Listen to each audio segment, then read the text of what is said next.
అన్నారు. నేను చాలా సంతోషపడిపోయిన విషయం ఏమిటంటే, ఈ విషయం మీద ఇప్పుడు నేను ఏ గౌరీ ప్రాదుర్భావము గురించి మాట్లాడానో అదే విషయాన్ని గురించి ఇందులో లోకరక్షణ అన్న మాటకి ఎక్కడ ఉన్నది, ఇది ఎలా సమన్వయం అవుతోంది అని మాట్లాడుతూ మధ్యలో ఆగుతూ నాకు ఆ మాటలు కూడా ఇప్పటికీ మర్చిపోను. దాని వ్యాఖ్యానమునందు బ్రాకెట్లు పెట్టి మౌనము వహించి మహాగురువు కాసేపు నవ్వుతూ మౌనము వహించిరి అని బ్రాకెట్లు పెట్టారు. పరమాచార్య చెప్తూ ఆగి మళ్ళీ నవ్వి మళ్ళీ చెప్పి ఎంత లోపల అమ్మవారి అనుగ్రహాన్ని అనుభవించారు. ఆయన అన్నారు, ఇదేమిటో తెలుసా, ప్రత్యేకించి ఆంధ్రదేశమునందు తమిళ దేశమునందు ఒక అలవాటు ఉంది. మనం పెళ్లి చేస్తే ముందు ఆడపిల్ల ఏది చెయ్యాలి అంటే గౌరీ పూజ చెయ్యాలి. గౌరీ పూజ ఎందుకు చెయ్యాలి? గౌరీ పూజ చెయ్యడం వెనకాతల ఒక రహస్యం ఉంటుంది. అన్ని అమ్మవారి స్వరూపాలే. నేను ఒకరిని తక్కువ చెయ్యడం లేకపోతే ఒకటి ఎక్కువ చెయ్యడం నా ప్రయోజనం కాదు. నేను అలా మాట్లాడితే ఇంక నేను ఇలా చెప్పడానికి అనర్హుణ్ణి. నేను మొదటి నుంచి ఇదే ప్రతిపాదన చేస్తున్నాను. కైలాసే పార్వతీత్వం చ క్షీరోదేశి కన్యకా స్వర్గే చ సర్గలక్ష్మిస్వం మత్స్యలక్ష్మిశ్చ భూతలే వైకుంఠే చ మహాలక్ష్మి దేవదేవి సరస్వతి గంగా చతుర్థీత్వం చ సావిత్రి బ్రహ్మలోకగా కృష్ణ ప్రాణాధిదేవీత్వం గోలోకే రాధికా స్వయం ఆఖరికి గృహే గృహలక్ష్మి రాజ్యలక్ష్మి రాజగేహే అంతటా ఉన్నది ఆ అమ్మ స్వరూపమే. కానీ మీరు ఒక్కటి ఆలోచించండి, మహాైశ్వర్యవంతుడై త్రిభువనముల యొక్క స్థితికర్తయై లోకపాలనము చేసేటటువంటి శ్రీ మహావిష్ణువుకి ఇల్లాలిగా ఉండడం కొంత తేలిక. చతుర్ముఖ బ్రహ్మయ్యై 4 ముఖములతో వేదములు చెప్తూ చక్కగా ఎప్పుడు ఋషుల చేత స్తోత్రములు అందుకుంటూ బ్రహ్మసభ అనబడేటటువంటి సభయందు కూర్చునేటటువంటి చతుర్ముఖ బ్రహ్మగారికి ఇల్లాలిగా ఉండడం కొంత తేలిక. ఎప్పుడూ లోకం కోసమే బతుకుతూ లోకాన్ని రక్షిస్తూ ఎప్పుడెప్పుడు ఆపదొచ్చినా కంటే జగముల దుఃఖము వింటే జలజనిత విషపు వేడిమి ప్రభువయ్యుంటకు ఆత్మల ఆపద గెంటించుట దానఫలము దానం కీర్తి మృగాక్షి. మనం అమ్మా నాన్నలం విషం తాగేయద్దు అని హాలాహలం తాగడానికి కూడా సిద్ధపడిపోయేటటువంటి వాడు, ఏమీ అక్కర్లేదని ఓ ఏనుగుతోలు కట్టుకునేవాడు, ఓ పులితోలు ఉత్తరీయంగా వేసుకునేవాడు, పునుకల మాల మెళ్ళో వేసుకునేవాడు చేతకాక వేసుకోలేదండి. బ్రహ్మమస్తకావలి నిబద్ధతే నమ శివాయ అన్నారు శంకరాచార్యులు వారు. సృష్టి వెళ్ళిపోయినప్పుడల్లా పోన్లేరా లోకమంతా వెళ్ళిపోయింది, బొత్తిగా పాపం సృష్టి చేసిన బ్రహ్మగారు కూడా వెళ్ళిపోవడం ఏమిటండి, ఒక్కొక్క పుర్రె తీసి మెళ్ళో వేసుకున్నాడు. ఎన్ని పుర్రెలు అయ్యాయో అంటే ఎంతమంది బ్రహ్మలు అయ్యారో, స్వామి మాత్రం అలా సాక్షిగా ఉండిపోయాడు.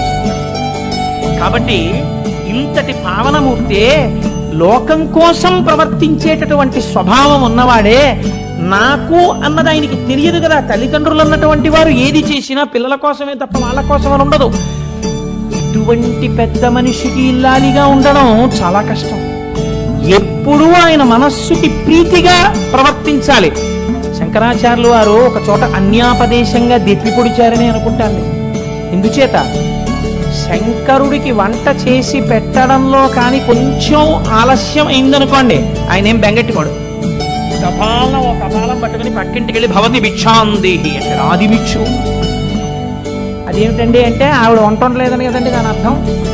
కాబట్టి ఆవిడ తాంబూల చర్వణం చేస్తోందంటే ఏమిటి అర్థం? ముందు ఇంటి యజమాని భోజనం అయిపోయిందని గుర్తు కదండి. లేకపోతే ఆవిడ భోజనం చేసి ఆవిడ తాంబూలం ఎందుకు చేసుకుంటుంది? కాబట్టి ముందు ఆయన భోజనం చూసేసి కంటికి రెప్పలా చూసుకోవాలి. తన గురించి తానేం పట్టించుకోడు. ఇలా అనువర్తించి భర్త ప్రీతి కొరకు మహాపాతివ్రత్యంతో ఉండగలగడం చాలా కష్టమైన విషయం. అంతటి పాతివ్రత్యం, ఎంత పాతివ్రత్యాన్ని చూపించిందండి తల్లి. ఏ చెరుకు విల్లు చేతిలో పట్టుకుని బాణాలు వేస్తే కాముడు సాధించలేకపోయాడో ఆ చెరుకు విల్లు తాను పట్టుకుని ఇలా కూర్చునేవాడిని సంసారంలోకి తీసుకొచ్చి మన కోసమని సింహాసనం మీద కూర్చోబెట్టింది. ఏమి తల్లి, ఏమి అనురాగం! ఇటు బిడ్డలకి తండ్రిని కూర్చోబెట్టింది, అటు ఈ సృష్టినంతటినీ చేసి మళ్ళీ ఆవిడ అనుగ్రహంతో ఆయనలో కలుపుతోంది. ఏకకాలమునందు చేస్తోంది ఆ తల్లి. ఇంతటి పాతివ్రత్యం ఎంత కష్టం. కాబట్టి అమ్మా నువ్వు శంకరుడు ఒక్కనాడు నిన్ను కాళీ అన్నందుకే మంచం మించి దూకేసి తపస్సు చేసి ఆ నల్ల రంగుతో ఉన్న శరీరం వదిలేసి లోక కళ్యాణ కారణం ఏదైనా కానీ నువ్వు తెలుపు పసుపు ఎరుపు రంగులతో కూడినటువంటి శరీరముతో స్వామి మనసు గెలుచుకుని పక్కన కూర్చున్నావే, నేను కూడా అమ్మా ఇప్పుడు ఒకరికి ఇల్లాలినవడం కోసమని పీటల మీదకి వెడుతున్నాను. నాకు కూడా సర్వకాలములయందు కష్టం వచ్చినా సుఖం వచ్చినా భార్య భర్తకు విశ్రాంతి స్థానము కనుక కాలు పెట్టినతో నెకాంతుని మెడవిచ్చి నిండు సంసారం బురిండు చేసి తన మగడెంత ఆర్జనపరుడైన పొరుగు పుల్లమ్మ కాపురము మెచ్చి ప్రాణేశుడొకటి సల్పగతానొకటి సల్పి అది ఏమనంగా కస్సుమనుచు లేచి విగుడందులకు నేని విసిగి ఒక్కటి అన్న పెళ్ళు పెళ్ళున 10,000 గుప్పి పట్టజాలక పెనిమిటి ఇట్టెయన్న బావికిని ఏటికిని వడి పరువులెట్టెడి కాంతతోడి కాపురము కంటే వేరే నరకంబు కలదే. ఎక్కడదన్నది వదిలేయండి, ఇంత పవిత్రమైన వేదిక మీద నాకు అది చెప్పడం ఇష్టం లేదు. అలా ఉండకుండా ఉండడం కోసమని భర్తకి విశ్రాంతి స్థానము కనుక ఆమె యందు అటువంటి బలం రావాలని సన్నికళ్ళు తొక్కిస్తారు. ఇది ఎలా పడుందో అలా నువ్వు కూడా అన్నిటినీ గట్టి మనస్సుతో పెట్టుకోవాలి. అత్తవారింటిలోకి వెళ్ళగానే ఆడబడుచుల మీద, మరిది గారి మీద, మామగారి మీద, అత్తగారి మీద వేరొక రకమైన మాటలను భర్తకి చెప్పి కష్టం కలిగించి ఇంటిని రెంటు చేయకు అని, అమ్మా నా భర్తని అనుగమించి నా భర్త శుశ్రూష చేసి నా భర్త పొంగిపోయేటట్టుగా ఆయన మనస్సు నేను గెలుచుకోవాలి, శాసించి కాదు. ఏది చేస్తున్నా అయ్యో దానికి తెలియకుండా చెయ్యడమా, నన్నంత అనుగమించే మనిషి కదా అని దానికి చెప్పి చేద్దామని చేసేటట్టుగా భర్త మనస్సు గెలుచుకోగలిగిన స్థితిని నాకు కల్పించమ్మా. నేను కూడా నా భర్త చేత అంతటి అనురాగమును పొందెదనుగాక అని మనం పెళ్లిపీటల మీద కూర్చునే ముందు పూజ చెయ్యడానికి మనకి ఇప్పుడు ఒక మంచి అవకాశం దొరికింది ఈ గౌరీ పూజ చెయ్యడానికి.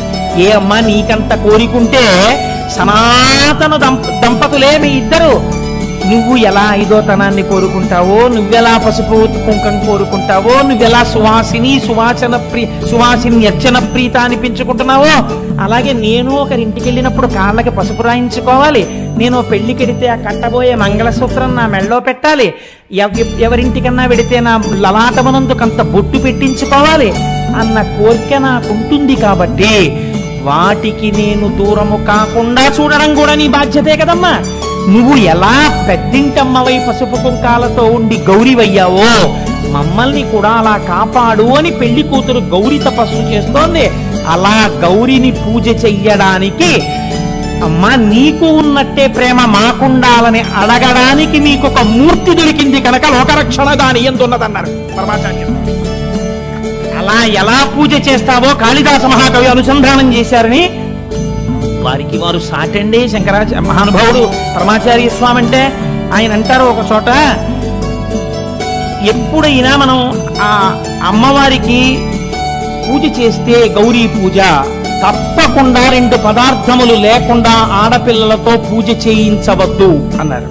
అవే అవటుతట ఘటిత చూలీం తాడిత పలాశ తాటంకాం వీణా వాదన వేళా కంపిత శిరసం నమామి మాతంగీం.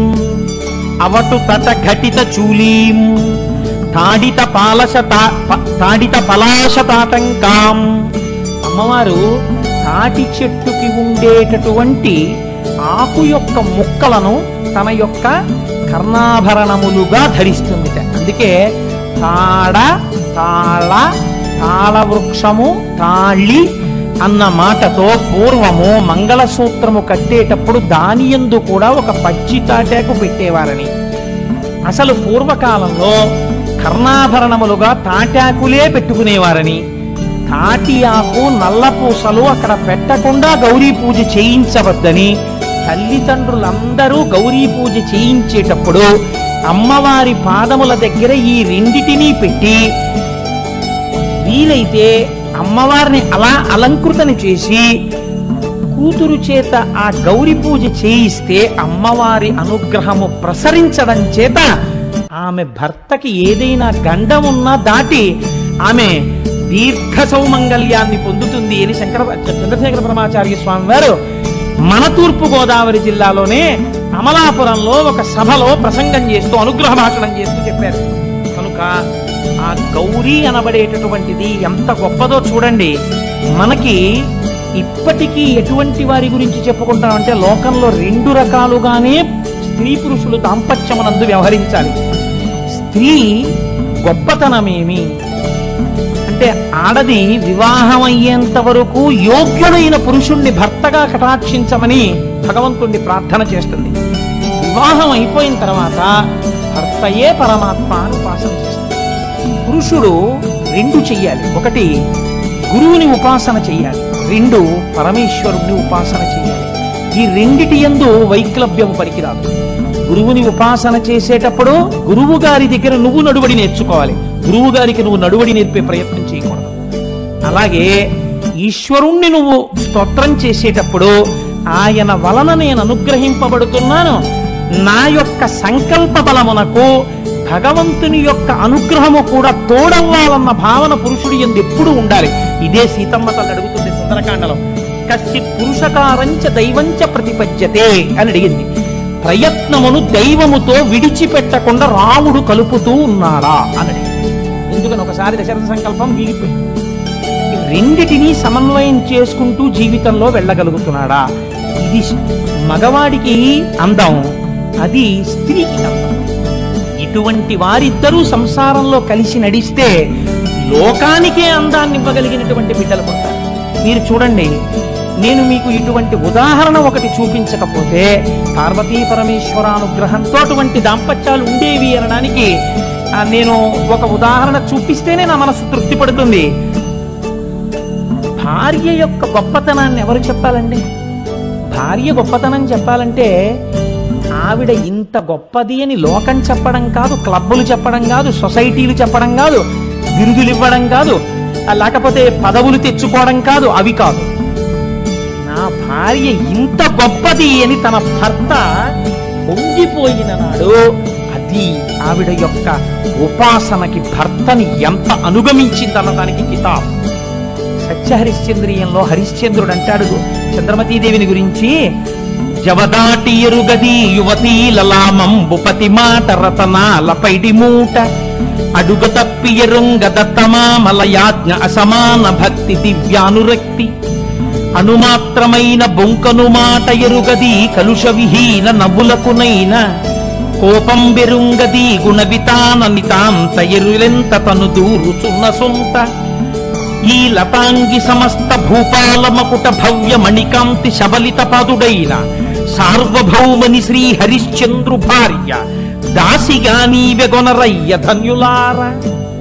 కాశీపట్టణంలో తన భార్యని అమ్మకానికి పెట్టినప్పుడు చెప్తాడు, ఈవిడ్ని ముందమ్మేయడం నేను నా సమస్త సుఖశాంతులను పోగొట్టుకుంటున్నాననడానికి గుర్తు. ఈవిడ ఎవరో తెలుసా? జవదాటి ఎరుగది యువతీ లలామంబుపతి మాట రతనాల పైడి మూట. భర్త మాట రతనాల మూట. ఎన్నడూ జవదాటి ఎరుగదు. నేను ఇది చెయ్యి అంటే అలా కుదరదు అని అన్న సందర్భం లేదు. భార్య గొప్పతనాన్ని భర్త ఆవిష్కరిస్తున్నాడు. అడుగు తప్పి ఎరుంగదత్తమామలయాజ్ఞ అసమాన భక్తి దివ్యానురక్తి. ఇప్పుడు ఆవిడ్ని బానిసగా కొనుక్కోవడానికి యోగ్యమైన లక్షణాలు చెప్తున్నాడా? ఆవిడ దూరం అయిపోతోందన్న బెంగ చేత ఆవిడే విడిపోయిన నాడు తన ప్రాణమే విడిపోతోందని బాధపడుతూ మాట్లాడుతున్నాడా? ఇది గౌరీ తపస్సుకి గౌరీ పూజకి ఫలితం. అణుమాత్రమైన బొంకను మాట ఎరుగది కలుష విహీన నవ్వులకునైన. ఆయన సత్యహరిశ్చంద్రుడు. ఆయన అంటున్నాడు, ఎప్పుడూ అణుమాత్రమైన బొంకడం ఈ చంద్రమతీదేవికి తెలియదు. కోపం బెరుంగది గుణవితాన నితాంత ఎరులెంత తను జూరుచున్న సొంత. ఇతరులు తనన్ని తిడుతున్నా తిరిగి తిట్టడం తెలియనటువంటి కాంత ఈ లతాంగి సమస్త భూపాలమకుట భవ్యమణి కాంతి శబలిత పాదుడైన సార్వభౌముని శ్రీహరిశ్చంద్రు భార్య దాసిగానీ బెగొనరయ్య ధన్యులారా. ఇటువంటి ఆవిడ చేత దాస్యమును చేయించుకున్నవాడెవడో, ఇంతటి మహాపతివ్రతని దాసిగా పొందినవాడు ధన్యుడు. ఎవరొచ్చి పుచ్చుకోవాలండి? ఈశ్వరుడు. ఎవరు అంతటి మహాపతివ్రతంతో దాష్టీకం చేయించుకోగలిగిన మొనగాడు? ఆవిడ ఎంత గొప్పదో, భారతదేశంలో అమ్మవారిని ఉపాసన చేసి భర్త అడుగుజాడలలో నడిచినటువంటి స్త్రీలు ఈ జాతికి ఎంత వన్నె తెచ్చారో చూడండి. ఆయన చెప్పుకున్నాడు, సాధ్వి ఈవిడే లేకపోతే నా బ్రతుకెక్కడుందన్నాడు. ఒక చోట ఆవిడ గురించి చెప్తూ, నీవే కదా నాకు ఇకిలే కుసితంబులు అవగతంబులు నర్చు కల్పతరు. భార్య అంటే ఏమిటో చెప్పుకున్నాడు. నీవు నాకు సమస్త సుఖములను ఇచ్చినటువంటి కల్పతరు, నీవు నాకు నిత్య సత్యయశంబు దరిజేర్చుచుండెడి ధైర్యలక్ష్మి. అందుకని విశ్రాంతి స్థానం అన్నాడు. ఆయన ఏదో కంగారులో ఉండి బెంగతో ఉంటే ఆయన్ని సూటి పోటీ మాటలు అనమని కాదు. నాకు నిత్య సత్యయశంబు, నువ్వు నా కీర్తికి కారణం. దరిచేర్చుచుండెడి ధైర్యలక్ష్మి, నేను ఎప్పుడైనా మనస్సునందు కుపితుడనైతే బెంగ పెట్టుకుంటే నన్ను దరిచేర్చిన ధైర్యలక్ష్మివి. ఘోర దావానలము నుండి మమ్ము రక్షించిన మానవతివి.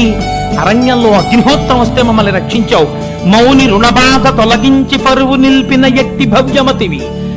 నిన్ను అమ్మేస్తే వచ్చిన డబ్బుతో నేను ఆ డబ్బు తిరిగి చెల్లిస్తే నన్ను రుణ విముక్తుణ్ణి చేసి నువ్వు దాసిగా వెళ్ళిపోతున్నటువంటి భవ్యమతివి. నీవే కదా నా నిధానంబు, నీవే కావే నా కుల విభూషణంబవు నలిననయన. అమరునే నాకు 1000 జన్మలకునైనా నిన్ను వంటి సతీ మణి నెలతమిన్న. 1000 జన్మలకైనా మళ్ళీ నీలాంటి భార్య దొరుకుతుందా చంద్రమతి అన్నాడు. పతిని ఉపాసన చేసినటువంటి వాళ్ళు ప్రకృతిని శాసించారండి. మన దేశంలో ఈ దేశానికి గౌరవం రావడానికి ప్రధానమైన కారణము స్త్రీలే. అరణ్యంలో వెళ్ళిపోతుంటే హరిశ్చంద్రుడు, చంద్రమతీదేవి, లోహితాస్యుడు, ఆ తర్వాత విశ్వామిత్రుని శిష్యుడు నక్షత్రకుడును అగ్నిహోత్రం అరణ్యమంతా అంటుకుంది. ఆవిడ ఏమని అడిగిందో తెలుసా అండి? నేనే పతివ్రతనైతే, హరిశ్చంద్రుడను దైవముగా నమ్మినదాననైతే, శ్రీమన్మహాయజ్ఞమూర్తి జగజ్జాల రక్ష దిశల్లోక శిక్ష దురాలోక తేజో విరాజీ కృపాళో భవద్దివ్య చారిత్రమెన్నంగ నేనెంత దానం సురారాధ్య. నీయందు వేదంబులన్ నల్గు జన్మించుటం చేసి వేల్పుల్ జాత వేదేది నామంబులన్ భక్తి పూజించు. నీచేత శిష్టా కర్మంబులెల్లన్ ప్రవర్తించు దేవా. నిను రాజసూయాది యజ్ఞంబులందున్ ప్రపూజించియున్నట్టి మమ్మున్ కృపన్ బ్రోవగా చెల్లునే కాని బాధింపగా న్యాయమయ్యా. ఇదే పాడి అయ్యా దయాభంగి ఏమాయే. అల్లాడు ఈ దీనులను కల్ప నీకెట్టులోనో విచారించు నేనేల పన్నిత్య సత్యవ్రతారూఢుడౌ. శ్రీ హరిశ్చంద్రు భూపాలు ఇల్లాలినేయైతియేనిన్ ప్రశస్తోరు సాధ్విత్వమే నాకు వర్తించునేనిన్. నిమేషంబులోనన్ భవజ్వాలికాజాలముంబాసి శాంతుండవై నవ్య నీహారవాపూరముంబోలి శైత్యంబునన్ గ్రాలవే. వీతిహోత్ర నమస్తే నమస్తే నమస్తే నమః అంటాడు. ఓ అగ్నిహోత్రుడా, నీ యందు 4 వేదములు పుట్టాయి. అటువంటి వాడివి నిన్ను తెల్లవారితే మేము రాజసూయాగాది క్రతువుల యందు ఆరాధన చేశాం. నేనే కాని హరిశ్చంద్ర భూపాలుణ్ణి పతివ్రతనై ఆయన కీర్తి ఇనుమడించడం కోసం ఉపాసన చేసిన దాననైతే ఉత్తర క్షణము ఈ అగ్నిహోత్రము చల్లబడుగాక. చల్లబడిపోయిందంటే అగ్నిహోత్రం ఆరిపోయింది ఎక్కడిదక్కడ. పాతివ్రత్యం ఎంత గొప్పదో చూడండి. ఇటువంటి దంపతులు మన దేశానికి శోభ తెచ్చారు. అదే తల్లి అయితే ఏమండి మీరు ఆడవాళ్లకే బోధ చేస్తున్నట్టు కనపడుతోందని మీరు అనుకోకండి. పురుషుడికి కూడా నేను ఒక మాట చెప్పాను, గురువును గౌరవించుట, ఈశ్వరుని గౌరవించుట, ఈ 2 పురుషుడి యొక్క శీలమునకు ప్రధాన హేతు. ఈ ఇద్దరిని అతిక్రమించి ప్రవర్తించరాదు. విశ్వామిత్రుడి మాటకి ఎంత కట్టుబడ్డాడో చూడండి. అంతేకాని ఒక్కనాడు విశ్వామిత్రుల్లో దోషం ఏదన్నా ఎంచే ప్రయత్నం మనం చేద్దామని చేయలేదు ఆయన శిష్యుడు. తన మహీరాజ్యమంతయు గాభిసూతినికి దానమిచ్చిన ఎట్టి ధర్మమూర్తి నిజ యశశ్చంద్రికల్ అఖిల దిక్కుల యందు పరజల్లిన ఎట్టి సారగుణుడు ముల్లోకములను సమ్మోదింప భేతాళు మదమడించిన విక్రమస్థిరుండు అణుమాత్రమైన బొంకను మాట ఎరుగని అసమాన నిత్య సత్యవ్రతుండు 7 దీవుల నవలీల నీలినట్టి సాంద్ర కీర్తి హరిశ్చంద్ర చక్రవర్తి బానిసీడుగ నమ్మంగబడెడుకొనుడు పౌరులార మహాధనోద్ధారులార. ఇంత గొప్పవాడు గురువుకి రాజ్యాన్ని దానమిస్తానన్న మాటకి కట్టుబడిపోయి ఆయన నిజంగా మాతంగ కన్యల్ని వివాహం చేసుకుంటే రాజ్యం ఇచ్చేస్తానన్నా కూడా గురువు ఎందు దోషమెంచకుండా తన సత్యమునకు కట్టుబడి రాజ్యం ఇవ్వడానికి ఇష్టపడ్డవాడు, తన కీర్తిని 4 దిక్కుల చల్లినవాడు, ముల్లోకములను సంబోధింపచేసేటటువంటి భేతాళుని యొక్క మదమడిచినటువంటి వాడు, అణుమాత్రమైన అసత్యం పలకనటువంటి వాడు, 7 దీవులని ఏలినటువంటి వాడు, సార్వభౌముడైనటువంటి వాడు సత్యహరిశ్చంద్రుడు. అందుకే ఉత్థాన పతనములకు లొంగలేదు కొందరు పురుషులు. నలుడు మీరు చూడండి, సర్వభౌమ పదంబు శరణి మీరిన భోగి వంటల వాడవు శుభరగనేడు అని ఆ చిత్రలీయంలో అద్భుతమైనటువంటి పద్యం చెప్తూ ఆ శీసపద్యంలో మాట అంటారు. కనుసొన్న దొరల చేతన యాజ్ఞకును విభుండు వెలయవొక్కని యాజ్ఞ మెలగనేడు భయద కోదండ పత్రముల్ వెలయగల్గిన రేడు వర్షాతపతముల మెలగనేడు. ఆ చేతిలో భయదమకు కోదండ ఖడ్గముల్ పట్టు వీరుడు గరిటయు క్రోవియు పట్టెనేడు విపుల కేసరినక్కట పిల్లి చేసే అథమ విధమున ఇట్టిదే విధికృతంబు అంటారు. అయినా సరే లెక్క పెట్టకుండా ధర్మానికి కట్టుబడ్డాడు నలుడు. ఆ చంద్రమతీదేవి యొక్క శీలానికి పరాకాష్ఠ ఏమిటో తెలుసా అండి? మీకు తెలియని కథ కాదు. కొడుకు చచ్చిపోయాడు, శవాన్ని వల్లకాటికి తీసుకొస్తే కాటికాపరిగా తన భర్త ఉన్నాడు. దళమౌ పయ్యదలోన అన్నాడు. నీ పయ్యదలో మంగళసూత్రం కనపడుతోంది, ఏ వెలకైనన్ అమ్మి, ఎక్కడో అక్కడ ఏ వెలకో అమ్మి కాటి సుంకం కట్టన్నాడు. వశిష్ఠుడి వరం, నా తాళిబొట్టు నీకు కనపడిందంటే నువ్వు నా భర్తవి అని ఆవిడ ఏడ్చింది మొగుణ్ణి చూసి. ఎందుకు ఏడ్చిందో తెలుసా అండి? ఒరే, నువ్వు నన్ను నమ్మేశావు, కొడుకు చచ్చిపోయాడు, ఇంకా ధర్మం ధర్మం సత్యం సత్యం అని చెప్పి తాళిబొట్టు అమ్మి డబ్బు తెమ్మంటున్నావా? ఏమి నీ భర్తృత్వం అని ఏడవలేదు ఆవిడ. ఎందుకు ఇచ్చిందో తెలుసా అండి? పసిడి మేడలో నివసించు ప్రభునక కటకట ఈ వల్ల కటి వసతి కనుసొన్న దొరలచే పనులందుకును మీక ఈ నికృష్టమైన వాని సేవ తలరు తెనియలతో అరగించడి మీక అకట శవాల పిండాసనంబు జిలుగు బంగారు దుస్తులు ధరించడి మీక పులుసు కంపులయు ఈ బొంతకోక కనుల నీ ఎట్టి దుస్థితి కనిన నాకు సావు రాకున్నదెంతని సంతపింతు హా హరిశ్చంద్ర సార విద్యాపనీంద్ర బుధజన మనశ్చకోర సంపూర్ణ చంద్ర అన్నావిడ. మహానుభావ, బంగారు మేడలలో తిరిగేటటువంటి వాడివి వల్లకాటిలో నించున్నావా? దొరల చేత ఇలా కనుసైగ చేస్తే పనులు చేయించుకునేటటువంటి వాడివి వల్లకాటిలో సగం కాలిన శవాలు పైకి లేస్తే కురివితో కొట్టి పడగొడుతున్నావా? తేనియలతో కూడిన భోజనాలు చేసేటటువంటి వాడివి శవాలకి పెట్టినటువంటి పిండాలు ఏరుకుని తింటున్నావా? బంగారు దుస్తులు ధరించేటటువంటి నువ్వు ఒక చింకి బొంత కోక కట్టుకుని ఒక కళ్ళుకుండా యజమానికి పట్టుకెళ్ళడానికి భుజం మీద పెట్టుకుని నడుస్తున్నావా? కుడి చేతిలో రాజదండం పట్టుకున్న వాడివి ఒక కొరివి పట్టుకున్నావా? సగం కాలిన శవాలు మళ్లీ కాలేటట్టుగా చెయ్యడానికి కనుల మీ ఇట్టి దుస్థితి కనిన నాకు ఈ దుస్థితి చూసి కూడా నేనెందుకు చచ్చిపోలేదని ఏడుస్తున్నానయ్యా. హరిశ్చంద్ర భూపాల సర విద్యా ప్రవీణ సర విద్యా పణీంద్ర బుధజన మనశ్చకోర సంపూర్ణ చంద్ర. ఈ భర్తని అనుగమించడం అంటే కష్టం వచ్చినప్పుడు భర్త ధర్మానికి ఆలంబనమై నిలబడ్డారు. చూడండి, ఆవిడ మీద దొంగతనం మోపబడింది. ఎంత పరీక్ష పెట్టాడంటే విశ్వామిత్రుడు. చంపేయడానికి హరిశ్చంద్రుడిని నియోగించారు. ఏ హరిశ్చంద్రుడు? నా కోరికలను తీర్చిన కల్పలతవు అని చెప్పుకున్నాడు. 1000 జన్మలకునైన నీ వంటి భార్య దొరుకుతుందా అని చెప్పుకున్నాడు. అలాంటి హరిశ్చంద్రుడు తన చేతి కత్తితో తానే చంపేస్తున్నాడు భార్యని. ఆవిడ ఆఖరి ప్రార్థన ఏదైనా ఉంటే ఈశ్వరుడికి చెప్పుకో. ఎంత ధైర్యమో చూడండి. నిజంగా సత్యమునందు ఇదండి ఈ జాతి వారసత్వం. ఈ జాతికి ప్రాజెక్టులు, లేకపోతే వైభవాలు, పరిపాలనలు, బిరుదులు, నాకు ఇంకా వ్యగ్రత కలుగుతుంది. ఇవన్నీ ఈ జాతి గొప్పతనాలు. ఈ జాతి గొప్పతనం ఏమైనా ఉంటే ఇదొక్కటే.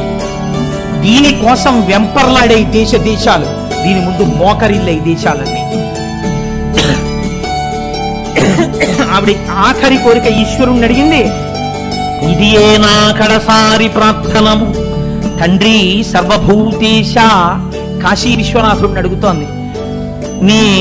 నే ఎదనే మోక్షపదంబు కోర ఇక ఎన్ని జన్మముల్ నాకు నీ వదవంచేయుదు అన్ని జన్మములకిట్లో నిత్య సత్యవ్రతున్ సదత్కార్య విచార ధీరుని హరిశ్చంద్రున్ పతించేయుమి.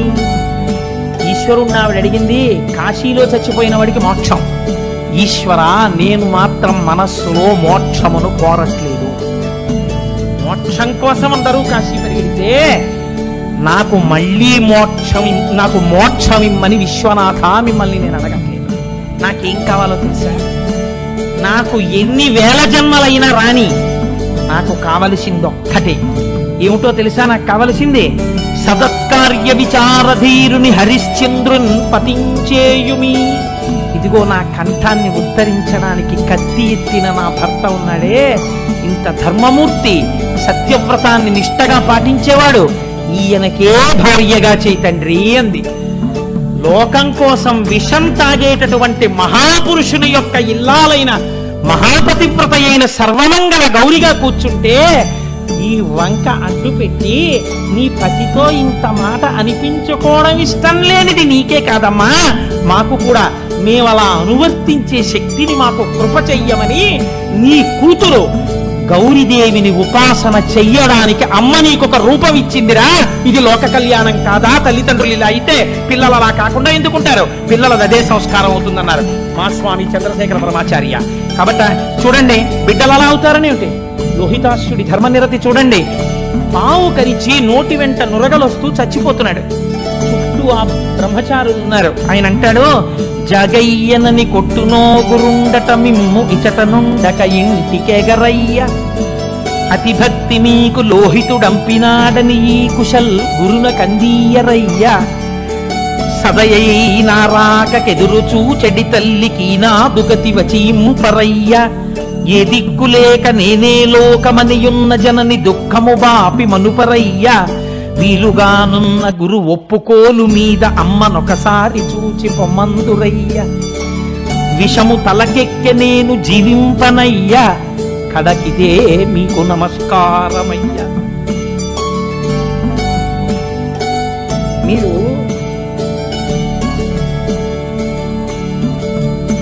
పాత్ర చిత్రానికి మనస్సు కదిలిపోతుంది కదండి. నిజంగా ఏవి ధర్మనిరత గొప్పతనం అంటే నిజంగా. ఒక పిల్లవాడు శరీరం పడిపోతుంటే బ్రహ్మచారుల్ని పిలిచి జాగయ్యనని కొట్టునో గురుండిట మిమ్ము ఇచట ఉండక ఇంటికెగరయ్య, మీరు ఇక్కడే ఉండిపోతే ఆలస్యం అయిపోయిందని గురువు గారు కొడతారేమో, అనుకోండి. అతి భక్తి మీకు లోహితుడంపినాడని కుశల్ గురున కందీయరయ్య, భక్తితో గురువుకిచ్చాడని లోహితాశ్యుడు ఈ దర్భలు గురువు గారికి ఇవ్వండి. సదయై నారాకెదురు చూచడి తల్లికి నాదు గతి వచీంపరయ్య, పిల్లాడు వస్తాడని ఎదురు చూసే మా అమ్మ చంద్రమతీదేవికి నా యొక్క గతిని ఒక్కసారి చెప్పండి. ఏ దిక్కులేక నేనే లోకమనియున్న జనని దుఃఖము బాపి మనుపరయ్య, నేనే దిక్కని మా అమ్మ నమ్ముకునుంది, మా అమ్మ దుఃఖాన్ని ఉపశమింప చెయ్యండి మీ మాటలతో. అమ్మని చూడాలనుంది, తాను వెళ్ళలేదు. ఈ మాట తెలిసి ప్రాణం పోయే లోపల అమ్మ రాలేదు. ఎందుకని? అమ్ముడు పోయింది దాసి. వాళ్ళు పంపితే అమ్మ రాలేదు. కొడుకు పోతున్నాడని గబగబా వచ్చేస్తుందేమో, దాసి వెడతావా అని అమ్మ మీద చెయ్యి చేసుకుంటే అవి భరించలేదు మానసికంగా. ఎంత మాతృభక్తి అండి. అందుకని అన్నాడు, వీలుగానున్న గురు నొప్పుకోలు మీద అమ్మనొకసారి చూచి పొమ్మందురయ్యా. ఒక్కసారి గురువు ఒప్పుకుంటే ఒక్కసారి వచ్చి నన్ను చూసి వెళ్ళమనండి. రోషము తలకెక్కే. ఈ పద్యం గురించి నేను వ్యాఖ్యానం చేయలేను. మన రాష్ట్రధర్మము అంత గొప్పది, సనాతన ధర్మం అంత గొప్పది. దంపతులు అలా ఉండాలని కోరుకుంది మన జాతి. అలా ఉండాలి, అలాంటి బిడ్డలు పుట్టాలంటే తల్లి ఆ గౌరీదేవిని ఉపాసన చెయ్యండి. ఆడపిల్ల ఒక ఇంటి కోడలిగా వెళితే ఇంతటి వృత్తిని పొంది ఉండాలని, అంతటి ధర్మాచరణమును పొంది ఉండాలని. ఇంత పసుపు, ఇంత కుంకం, 4 తాటాకులు, 4 నల్లపూసలతో అమ్మని పూజించి పెళ్లి పీటల మీదకి ఇల్లు అని చెప్తే ఇవన్నీ విడిచిపెట్టి వీడియో కెమెరాల వ్యామోహంలో పూజ ఎలా జరుగుతోందో కూడా చూసుకోకుండా ఫోటోల మత్తు, వీడియో కైపులో మనం కొట్టుకుపోతుంటే మన సనాతన ధర్మం నిలబడుతుందని మనం ఎలా అనుకుంటాం? కాబట్టి మన బిడ్డలు పీటల మీద కూర్చున్నప్పుడు గౌరీ పూజ చేయించడంలో పరమాచార్య స్వామి ఎంత ఆర్తి పొందారో మనం గుర్తిరిగి అటువంటి గౌరీ పూజ చేయించిన నాడు లోకమంతా సుభిక్షంగా ఉంటుంది. ఒక హరిశ్చంద్రుడు, ఒక చంద్రమతి, ఒక లోహితాస్యుడు, ఇంత చక్కటి కుటుంబాలు కలిగి మళ్ళీ సనాతన ధర్మము పరిఢవిల్లి లోకమంతటి చేత శ్లాఘింపబడుతుంది. ఆ వ్యాఘ్రమునకు ఒక విచిత్రం జరిగింది. వ్యాఘ్రం వదలకూడదు కదండి. ఆ పులిని కూడా మందరపర్వతం దగ్గరికి తీసుకెళ్ళింది అమ్మవారు. తీసుకెళ్లి పరమశివుడికి చూపించి ఆవిడ అనుగ్రహం చూడండి. ఆవిడంది, అయ్యో పాపం ఇది నాతో పాటు వచ్చిందండి, తన స్వరూపాన్ని మార్చుకుంది, కాబట్టి దీనికి కూడా నందీశ్వరుడితో సమానంగా నా అంతఃపురం ముందు రక్షణ భారం వహించిన అదృష్టాన్ని ఇవ్వండి అని. శంకరుడు అంటే తప్పకుండా పార్వతి అని ఒక వెండి బెత్తాన్ని, ఒక మంచి ఖడ్గాన్ని ఇచ్చి, ఒక బంగారు కవచం కట్టి అమ్మవారి ఇంటి ముందు నందీశ్వరుడి కన్నా కొద్ది స్థాయిలో సోమనంది అన్న పేరుతో నిలబడేటటువంటి అనుగ్రహాన్ని ప్రమదగణాల్లో ఒకటిగా ఇచ్చారు. అమ్మవారిని అలా చూసినందుకని సోమనంది మనకి నవనందుల్లో ఒకటిగా కనపడుతుంది సోమనంది. కాబట్టి ఈ సోమనంది వృత్తాంతం, ఈ గౌరీ వృత్తాంతం, కౌశికీ వృత్తాంతం, రాక్షస సంహారం ఎవరు వింటున్నారో వాళ్ళందరికీ అమ్మవారి అనుగ్రహం చేత చక్కటి ఆనుకూల్యముతో కూడిన దాంపత్యము సిద్ధించి ఏ ఇబ్బందులు రాకుండా స్త్రీలు పసుపు కుంకాలతో 10 కాలం ఉండి లోకమంతా సుభిక్షంగా, సంతోషంగా, ఆనందంగా ఉంటుందని పెద్దలు విశ్వసించి పలికిన పలుకు. కనుక అమ్మవారి అనుగ్రహంతో మనం అటువంటి స్థితిని పొందదముగాక. రేపటి రోజున కూడా అమ్మవారి అవతారములకు సంబంధించినటువంటి కొన్ని విశేషాలను మీకు విజ్ఞాపన